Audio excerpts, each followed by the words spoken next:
Qué alegría saludarte. Te habla tu amigo Luis Fernando Manrique. Bienvenido a tu programa Cómo Vivir la Vida, con claves para la felicidad diaria. Transmitiendo desde aquí, desde la ciudad de Fresno, California, en los estudios de Zoom TV. El tema de hoy lo he titulado ¿Cómo desarrollar la vida espiritual en familia?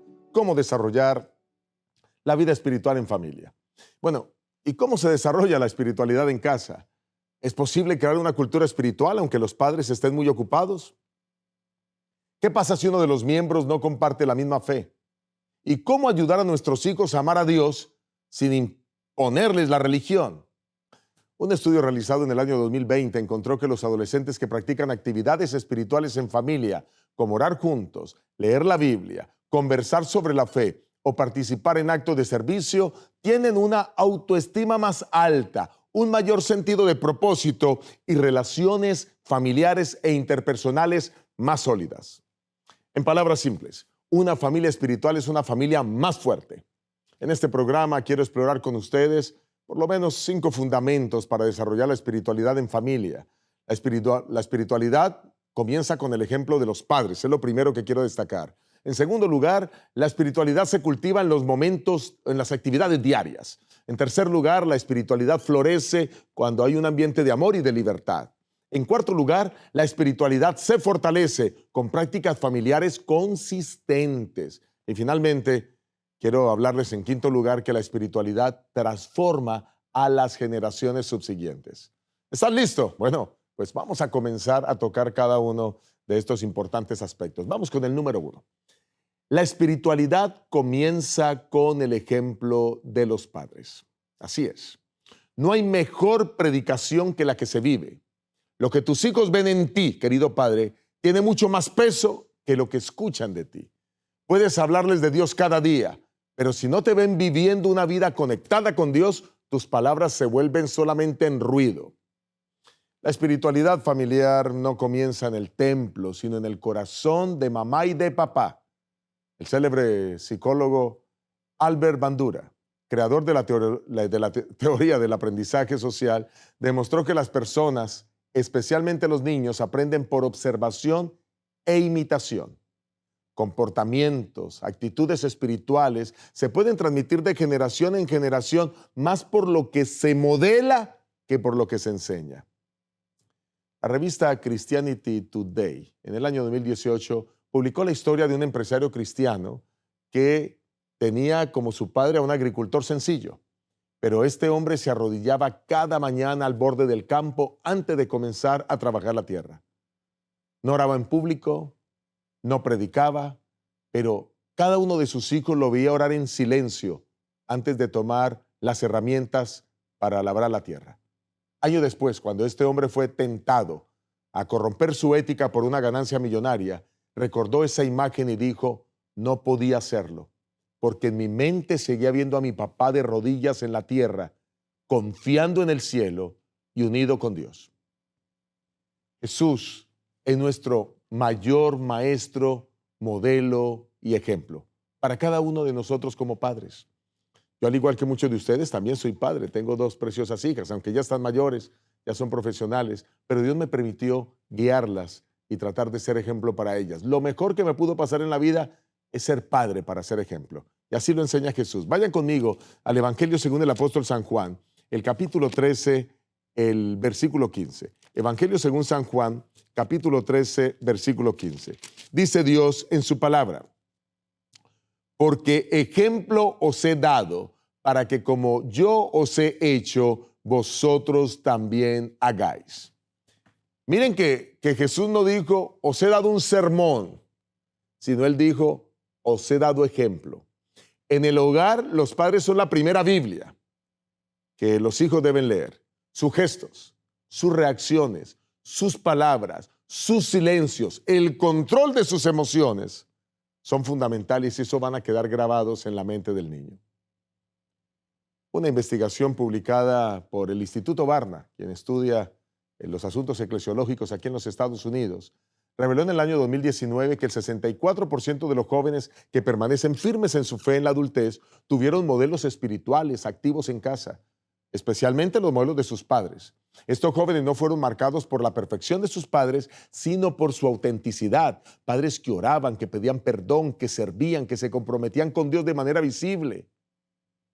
Querido padre y querida madre que me escuchas, tú no necesitas ser pastor, ni tener un doctorado en teología para guiar espiritualmente a los miembros de la familia. Solo necesitas vivir tu fe de manera real, ser el mismo en la casa, ser el mismo en la iglesia, ser el mismo en cualquier lugar. Tus hijos tienen que verte orar, aunque sea en silencio. Ellos tienen que escucharte pedir perdón a tu pareja, a tu cónyuge cuando te equivocas, a ellos mismos cuando te equivocas. Que vean cómo buscas a Dios en medio de las decisiones difíciles, en medio de los problemas. Ese ejemplo deja huellas más profundas que cualquier sermón. Mira, tú no puedes transmitir lo que no practicas, no puedes enseñar lo que no ejemplificas. Tu testimonio puede abrir o cerrar el corazón de los hijos hacia Dios. Tu ejemplo debe ser el inicio de una cadena que dure por generaciones. Así que, bien importante este primer aspecto. Vamos con el segundo aspecto. La espiritualidad se cultiva en las actividades diarias. Sí, así es. Muchas personas creen que desarrollar la espiritualidad en la familia requiere largas reuniones, estudios bíblicos extensos, rituales complejos, liturgias. No, nada de eso. La realidad es que la espiritualidad se construye en los pequeños momentos del día a día. No necesitas esperar el sábado para enseñar sobre Dios a tus hijos. Cada instante puede ser una oportunidad divina. La espiritualidad no es un evento, la espiritualidad es un estilo de vida. Es que así lo presenta la palabra de Dios. Deuteronomio capítulo 6, el versículo 6 al 7. Deuteronomio capítulo 6, el quinto libro de la Biblia. Deuteronomio, el capítulo 6.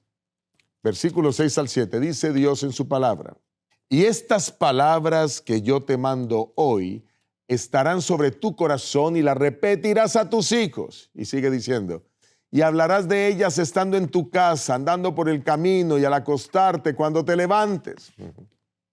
Miren, este texto no habla de una clase formal, habla de conversaciones en la mesa. Habla de hablarle a los hijos mientras vas camino al mercado, mientras vas a la escuela, momentos antes de dormir, cuando nos levantamos. La espiritualidad familiar no se impone, se vive. Cuanto más natural sea, más auténtica será la huella que deje, ¿ok? Según un informe de la Universidad de Notre Dame, elaborado en el año 2005, el factor más influyente en la vida religiosa de los adolescentes no es la participación en la iglesia, sino la calidad y frecuencia de las conversaciones espirituales en el hogar. Aquí les doy una recomendación. Tomen en la mesa, no usen el teléfono cuando van a comer los alimentos. Dejen ese teléfono aparte y en la mesa aprovechen por lo menos 5 minutos para hablar de Dios cuando toman la cena. Esto puede impactar profundamente la vida de un hijo, para agradecer. Miren, la familia, quiero contarles esta historia de la familia Reynolds, quienes tenían una rutina espiritual muy sencilla. Antes de dormir, cada hijo decía 3 cosas por las cuales daba gracias a Dios en ese día. Lo llamaban el minuto de gratitud. Años después, los hijos, ya universitarios, siguieron esa costumbre en sus dormitorios con sus compañeros. Y algunos de sus compañeros se unieron a la iglesia. El padre dijo: nunca imaginé que 1 minuto por noche pudiera sembrar tanto en los corazones de mis hijos. Ahí te comparto algunas buenas ideas que puedes poner en práctica. Mientras manejas al colegio, puedes orar en voz alta por el día de tus hijos. Al cocinar, puedes hablarles cómo Dios provee todo lo que hay sobre la mesa, lo que hay en la cocina para preparar los alimentos. Al ver una noticia difícil en la televisión, puedes reflexionar con ellos sobre el dolor del mundo y el poder de la oración. Antes de dormir, pueden compartir una promesa bíblica, hacer una oración de 30 segundos o repetir lo que hacía esta familia, el minuto de agradecimiento, el minuto de gratitud. Mira, tú no necesitas ser perfecto, solo necesitas estar presente con ellos y conectar lo cotidiano con lo espiritual. No es tan complicado. Tercer aspecto que quiero destacar es la espiritualidad florece en un ambiente de amor y libertad. Sí, la espiritualidad no se desarrolla bajo presión, ni crece en la rigidez. El corazón humano, especialmente el de un niño o de un adolescente, necesita un ambiente de amor, de aceptación, de libertad, para acercarse a Dios en forma auténtica. El amor abre las puertas del alma. La imposición la cierra. Uno de los errores más comunes en muchas familias religiosas es confundir espiritualidad con autoritarismo, dos cosas muy diferentes y diametralmente opuestas. Padres que fuerzan a la oración, que castigan con textos bíblicos, que obligan a asistir a la iglesia sin cultivar una relación de amor previa, terminan generando rechazo a la vida espiritual de sus hijos y sus hijos se van de la iglesia cuando crecen. El doctor Christian Smith, en su extensa investigación psicológica sobre religión y juventud, concluyó que los jóvenes que abandonan la fe con amor y rapidez suelen haber crecido en lugares donde la religión fue presentada con dureza, como un sistema de control. En cambio, los jóvenes que conservan la espiritualidad lo hacen porque vivieron con una experiencia llena de amor, de libertad, significativa. Déjame ilustrarlo. Mira, Grace era una joven que creció con una madre muy estricta en asuntos religiosos. Cada error era corregido con citas bíblicas, amenazas divinas, condenación. A los 16 años, Grace se alejó por completo de la iglesia. Pero en la universidad conoció a una compañera cristiana que oraba con ternura, hablaba de Dios con gozo, nunca la juzgaba, nunca la criticaba, nunca usaba la oración para hablar del otro, criticar al otro. Ella dijo, allí entendí que Dios no es un juez airado, sino un padre amoroso. Volví a la fe, no por miedo, sino por amor. La palabra de Dios también nos muestra que Dios no obliga a nadie. Quizás algunos de ustedes recuerdan cuando el joven rico se alejó. Cristo no lo persiguió con amenazas, lo miró con amor. Quiero que vayan conmigo a 2 de Corintios, capítulo 3, versículo 17. 2 de Corintios, capítulo 3, el versículo 17. Dice el Señor en su palabra, 2 de Corintios 3, 17. Donde está el Espíritu del Señor, allí hay libertad. La espiritualidad auténtica necesita ese ambiente de libertad. De lo contrario, no es espiritualidad. Recuerden, sería legalismo. Dios no obliga a nadie. Por eso, nunca se te ocurra usar la Biblia como castigo. Úsala como inspiración. Más bien, premia a tus hijos por que estudien la Biblia. Motívalos, incluso hasta financieramente, para que ellos descubran verdades lindas de la Biblia, para que compartan contigo. No obligues a tus hijos a orar como tú, a tu estilo. Déjalos que ellos oren a su manera. Lo importante es que hablen con Dios. No juzgues su fe por su forma externa, sino por lo que sienten en el corazón. Que canten música espiritual, que a ellos les motive. Crea espacios donde tus hijos puedan hacer preguntas sobre Dios sin sentirse atacados. Escúchalos más, predica menos, ámalos siempre. No es nada complicado, pero es muy importante hacerlo bien. Voy a entrar en el cuarto aspecto del tema de hoy. Y es que la espiritualidad se fortalece con prácticas familiares consistentes. Sí, así es. Así como un cuerpo sano necesita hábitos como la buena alimentación, como el ejercicio, la espiritualidad también necesita prácticas constantes que la alimenten, que la fortalezcan. No basta con tener un buen deseo espiritual, no. La fe se cultiva con acciones diarias, concretas, repetidas. De paso, la repetición es la madre del aprendizaje. Si tú quieres que algo se aprenda para siempre, debes repetirlo una vez y otra vez y otra vez y otra vez. La familia necesita desarrollar rituales espirituales que sean comunes, como lo son las comidas o las tareas domésticas. Voy a ponerles algunos ejemplos. Miren, orar juntos cada mañana o cada noche. Yo sé que especialmente en Norteamérica, en Estados Unidos, los tiempos son difíciles, trabajan en horarios difíciles, pero tomen tiempo para hacerlo. Lean una historia bíblica al terminar el día o quizás la devoción matutina.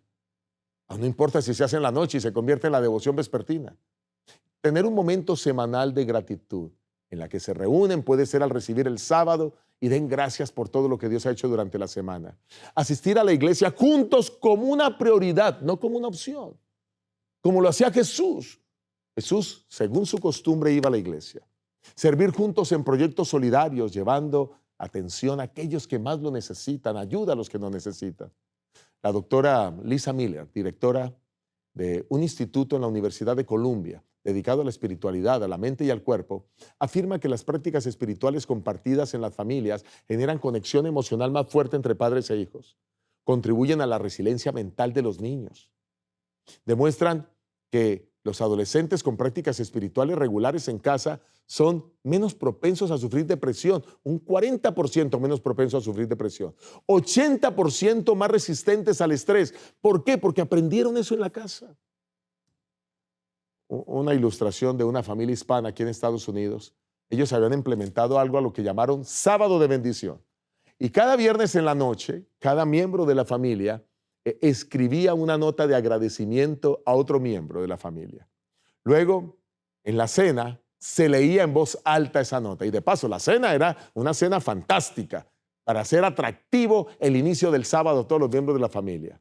Los niños en casa decían que ese era su momento favorito de la semana.